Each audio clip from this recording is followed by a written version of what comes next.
अम्ल द्वारा कराने पर आपको क्या प्राप्त होगा। पहली बात तो आप एक जानकारी रखें, यहां पर नाइट्रो और क्या लिखा है, बेंजीन। आपके पास जो ऑप्शन है पहला है एजो बेंजीन। एजो मतलब एजो समूह N2 को कहते हैं।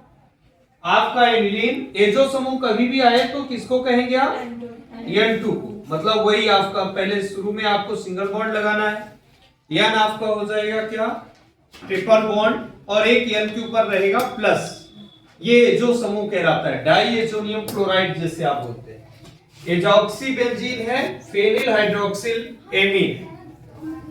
बच्चों एक बात ध्यान दें कि नाइट्रो बेंजीन है, हालांकि कोई भी नाइट्रो एल्केन या नाइट्रो एरीन हो, यदि एसएन और एचसीएल की उपस्थिति में आप उसे अपचयन कराएं तो मालूम है क्या मिलता है, 1 डिग्री एमीन मिलता है।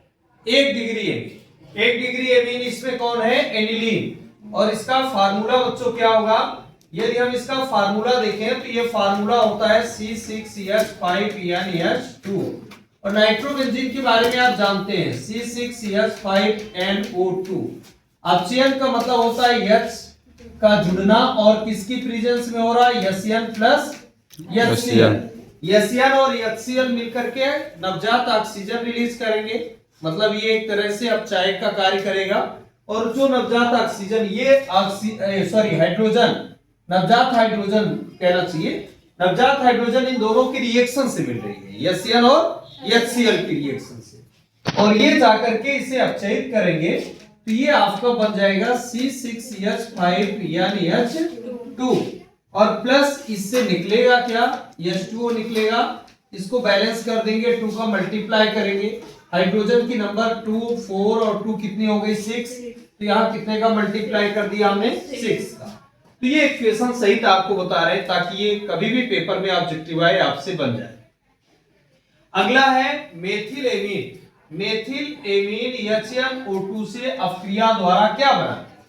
तो पहले तो मेथिल एमीन का फार्मूला आप थोड़ा ध्यान दें, यहां मैं लिख रहा हूं मेथिल एमीन का फार्मूला क्या होता है।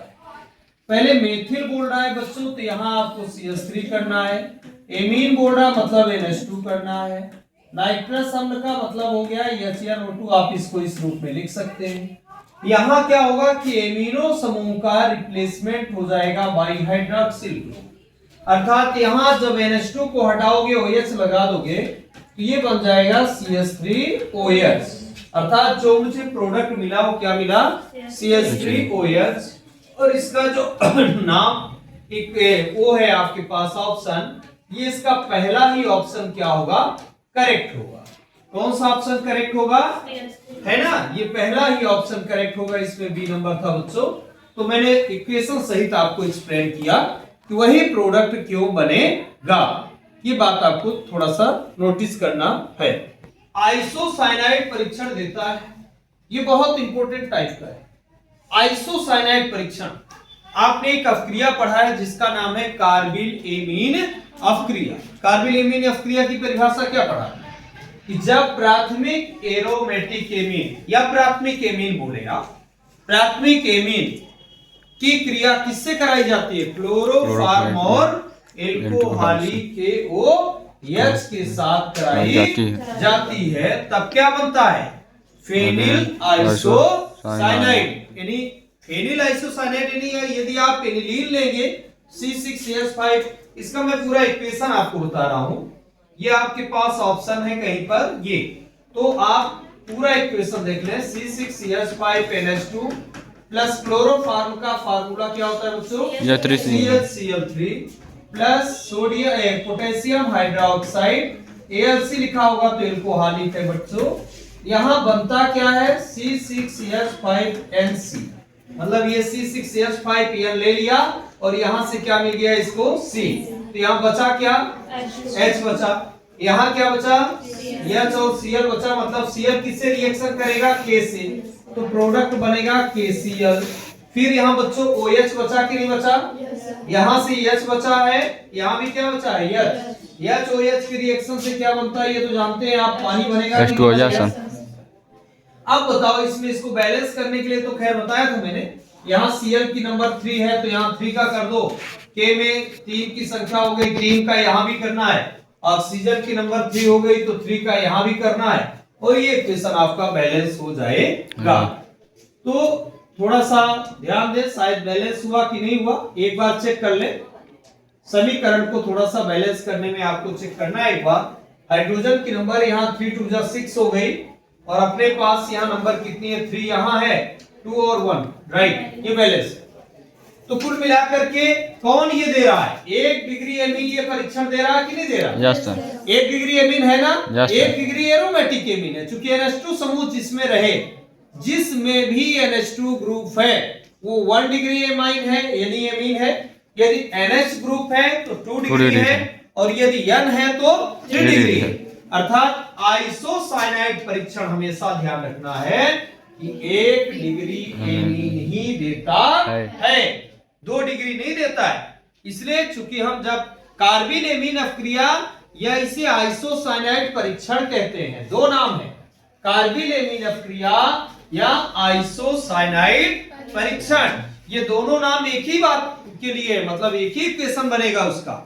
इसलिए परमानेंटली ये माइंड में आपके रहे कि ये जो टेस्ट देगा वो कौन होगा, 1 डिग्री एमीन। देखिए ऑब्जेक्टिव रटेंगे तो चीजें जाएंगी दिमाग से, ऑब्जेक्टिव समझेंगे तो देखिए ऑब्जेक्टिव पढ़ने के साथ साथ एक पूरी अपक्रिया का नाम आ रहा है, पूरा समीकरण आ रहा है, उससे हमारी अपक्रिया भी याद हो रही है। और एक ये ऐसा तरीका है कि आप परीक्षा में इसको आंसर के रूप में चेंज कर पाएंगे।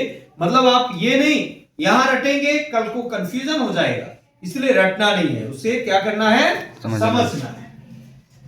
अब बच्चों आते हैं, निम्न में से कौन सा सर्वाधिक क्षारीय है। बच्चों मैंने क्षारकता के लिए आपको एक्सप्लेन किया, 3 कारक प्रभावित करते हैं। यदि हम एमीन की पार्टिकुलर बात करें, हम एमीन की जहां बात कर रहे हैं, क्योंकि आप जानते हैं अमोनिया क्षारीय है, अमोनिया लुईस क्षार की तरह बिहेव करता है। क्यों करता है? क्योंकि इसमें एकाकी इलेक्ट्रॉन युग्म रहता है नाइट्रोजन पर। अमोनिया की प्रकृति कैसी होती है, तो क्षारीय होती है। अमोनिया की आकृति कैसी है, त्रिकोणीय है। अमोनिया में बंध कोण क्या बनता है, 107 डिग्री बनता है। फिर अमोनिया की जो क्षारीय प्रकृति है वो लोन पेयर ऑफ इलेक्ट्रॉन के कारण है, सब बता चुका हूं। अब इसमें भी मैंने क्रम बताया बच्चों कि 3 बातें पहले ध्यान रखें। प्लस आई प्रभाव बढ़ेगा तो क्षारकता बढ़ेगी। धनात्मक प्रेरणिक प्रभाव जो एल्किल समूह के द्वारा डाला जाता है, प्लस आई इफेक्ट पहला कारक। दूसरा है जल के अणुओं के साथ हाइड्रोजन बॉन्डिंग, कितने अणुओं के साथ जुड़ रहा है। तीसरा कारक होता है स्टेरिक प्रभाव या त्रिबिंब विन्यास, उसके चारों तरफ का जो स्टीरियो अरेंजमेंट रहेगा वो भी उसको प्रभावित करता है। तीनों को यदि मिला के हम देखेंगे बच्चों तो एक बात ध्यान रखें, मेथिल समूह के लिए तो ये कोड होता है 213 अमोनिया, ये कोड आपको बता रहे हैं 213 अमोनिया। और यदि मेथिल के अलावा एथिल प्रोपिल ब्यूटिल आप लेते हैं तो इसके लिए कोड होता है 231 अमोनिया। यदि ये कोड याद रखें तो कभी तो भूलेगा नहीं। देखो इसमें कारण वैसे 3 डिग्री का सर्वाधिक होना था, पर 3 डिग्री का सर्वाधिक इसलिए नहीं होता क्योंकि हाइड्रोजन बॉन्डिंग की जो नंबर है उसकी स्टेबिलिटी है, वो बात उसको कहीं ना कहीं प्रभावित कर देती है। इसलिए सबसे ज्यादा इन तीनों कारकों को यदि हम मिलाएं, एक तो प्लस आई प्रभाव, एक तो जल के अणुओं के साथ बॉन्डिंग, तीसरा उसका स्थायित्व क्या है, उसका त्रिविम विन्यास किस तरह का है, तीनों कारकों को मिलाएं तो 2 डिग्री सबसे प्रबलतम क्षारीय होता है। 2 डिग्री हमेशा ध्यान रखें। केवल मेथिल ग्रुप रहेगा तो 3 डिग्री से 1 डिग्री अधिक हो जाएगा, और बाकी यदि मेथिल के अलावा लेते हो तो कौन होंगे, 3 डिग्री पहले और फिर क्या 1 डिग्री। मतलब इसका जो ऑर्डर होता है ये 2 डिग्री है, फिर उसके बाद 3 डिग्री है, फिर 1 डिग्री है, और इसके बाद बच्चों क्या है, अमोनिया। तो यदि हम इनमें ऑप्शन में देखें तो मेरे पास ये 2 डिग्री है, मेरे पास ये 3 डिग्री है, इसके बाद मेरे पास ये कौन है भाई, अमोनिया है, और उसके बाद तो ये एरोमेटिक है भाई। एरोमेटिक की क्षारकता एलिफेटिक की तुलना में बहुत कम होती है क्योंकि वहां अनुनाद प्रभाव होता है, नाइट्रोजन का इलेक्ट्रॉन युग्म रिंग की तरफ चला जाता है, तो भैया इसकी पहचान ही थी कि इलेक्ट्रॉन पेयर देगा तो क्षारीय होगा, तो जब इलेक्ट्रॉन पेयर दे ही नहीं पा रहा है तो क्षारकता उसकी ऑलरेडी क्या हो गई, कम हो गई। तो कुल मिला के एरोमेटिक जितने भी एमीन होंगे उनकी क्षारकता एलिफेटिक एमीन की तुलना में कम ही होगी। मतलब C6H5NH2 की क्षारकता C2H5NH2 से कम है, CH3NH2 से कम है। मतलब जितने भी आपके एलिफेटिक एमीन है उनसे कम होती है, ये बात माइंड में रखना। सबका सही आंसर यहां जो निकला, ये 2 डिग्री एमीन सर्वाधिक क्षारीय होगा, ये इसका करेक्ट ऑप्शन है। अभी पढ़ लेने से पेपर में बन जाएंगे, एक बार गलती हो गई तो फिर दोबारा कहां बोर्ड वाली कॉपी मिलेगी यार, इसलिए एक बार इसको समझ लेना। नाइट्रोबेंजीन निम्न में से किसके द्वारा एन फेनिल हाइड्रोक्सिल, हाइड्रोक्सिल का मतलब समझो, हाइड्रोक्सिल का मतलब हो गया क्या, OH। नाइट्रोबेंजीन बोल रहा है मतलब C6H5NO2, फेनिल बोल रहा है C6H5।